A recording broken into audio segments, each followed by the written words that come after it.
Hali ya usalama imeimarishwa jijini Nairobi huku polisi wakiongeza vikosi vyao katikati ya jiji CBD ili pia kudhibiti hali ya taharuki pamoja na vurugu ambazo zinahofiwa kuweza kutokea. Shughuli nyingi za kawaida zimeonekana kupungua katika mji wa Nairobi kutokana na tahadhari za kiusalama. Vizuizi vya barabarani vilivyowekwa na polisi vimezuia au kupunguza kwa kasi kubwa usafiri katika barabara kuu zinazoelekea katikati ya jiji la Nairobi, jambo ambalo limesababisha usumbufu mkubwa kwa usafiri katika eneo hilo. Lakini eneo la bunge la Kenya limezungukwa na ulinzi mkali wa polisi pamoja na waya wenye miiba, barbed wire, ili pia kuweza kuzuia watu kuweza kuingia katika maeneo nyeti ikiwemo bunge.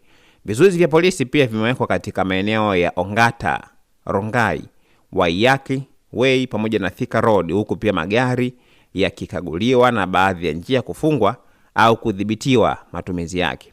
Hatua hizi pia zimeongeza tahadhari za kiusalama katika maeneo mbalimbali ya Nairobi, huku pia mamlaka zikifuatilia kwa karibu maendeleo ya hali hiyo kwa kile ambacho kinahofiwa kuwa ni maandamano kutokea tena katika mji wa Nairobi.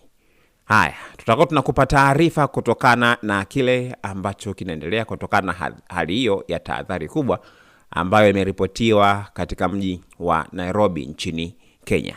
Usiache kusubscribe channel yetu ya YouTube ambayo inasomeka Dodoma TV, lakini pia usisahau kucomment